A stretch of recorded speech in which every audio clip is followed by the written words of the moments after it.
High everyone আসসালামু আলাইকুম welcome back to my channel Limas recipe. আজ আমি আপনাদের জন্য সহজ কিছু উপকরণ দিয়ে দুধের মালাই পুডিং রেসিপি নিয়ে আপনাদের সামনে হাজির হয়েছি।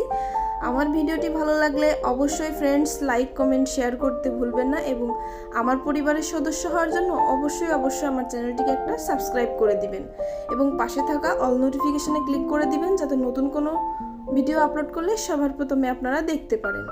তো চলুন ফ্রেন্ডস দেখিয়ে দিই পুরো প্রস্তুত প্রণালী কিভাবে তৈরি করেছি আমি দুধের মালাই পুডিং।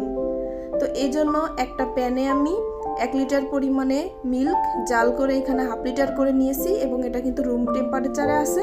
এটা আমি প্যানে ঢেলে দিব। এরপরে দিয়ে দিব 1/4 কাপ পরিমাণে চিনিটা দেওয়ার পরে একটু ভালো করে নেড়েচেড়ে মিশিয়ে দিয়ে তারপরে দিয়ে দিব 1/4 চা চামচ পরিমাণে গুঁড়া দুধ। এখানে আমি নিডো ব্র্যান্ডের গুঁড়া দুধ ব্যবহার করেছি। একটু ভালো মতো নেড়েচেড়ে মিশিয়ে দিতে হবে। তো এরপরে আমি এখানে দিয়ে দিব 2 টেবিল চামচ পরিমাণে কাস্টার্ড পাউডার। এটা কিন্তু আমি দিচ্ছি ফ্লেভারের জন্য, আপনারা চাইলে এখানে ভ্যানিলা এসেন্সও দিতে পারেন।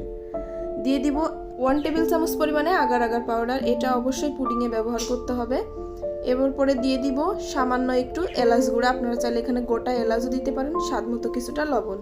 তো এই উপকরণগুলো দেওয়া হয়ে গেলে ভালো মতো একটু নেড়েচেড়ে মিশিয়ে দেব।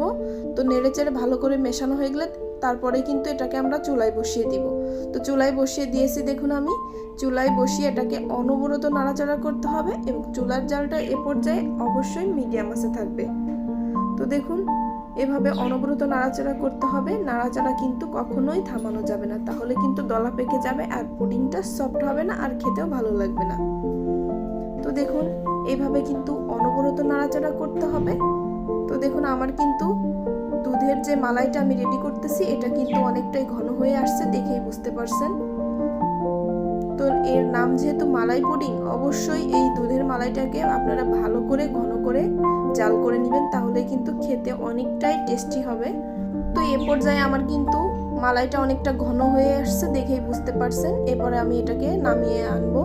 এদিকে যে বাটিতে আমি পুডিংটা সেট করব সেই বাটিতে একটু সামান্য পরিমাণে তেল ব্রাশ করে নিলাম। তো এরপরে এই গরম মালাইটাকে এই গরম অবস্থায় তাড়াতাড়ি করে এই মোলের ভিতরে ঢেলে নিতে হবে, নিয়ে একটু ঝাঁকিয়ে দিতে হবে যাতে কোনো প্রকারের ফাঁকা না থাকে। এরপরে আমি আগে থেকে কিছু পরিমাণে কাঠবাদাম কুচি করে রেখেছিলাম, সেটা এর উপর দিয়ে একটু ডেকোরেশন করে দিচ্ছি, তাহলে দেখতে একটু ভালো লাগবে। আপনারা চাইলে যে কোনো কিছু দিয়ে এর উপরে ডেকোরেশন করে দিতে পারেন, আবার ডেকোরেশন নাও করতে পারেন, যার যার পছন্দ অনুযায়ী।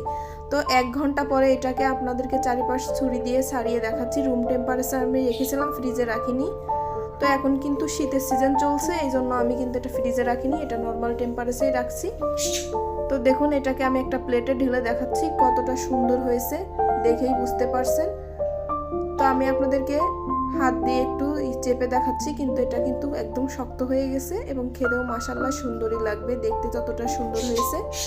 তো আমার রেসিপিটি ভালো লাগলে ফ্রেন্ডস আবারও বলছি আপনাদেরকে প্লিজ আমার চ্যানেলটিকে সাবস্ক্রাইব করে দিবেন এবং আমার ভিডিওটি ভালো লাগলে অবশ্যই লাইক কমেন্ট শেয়ার করতে ভুলবেন না। তো দেখুন আমার কিন্তু পুডিংটা রেডি হয়ে গেছে। নতুন নতুন রেসিপি দেখতে চোখ রাখুন লিমাস রেসিপিতে।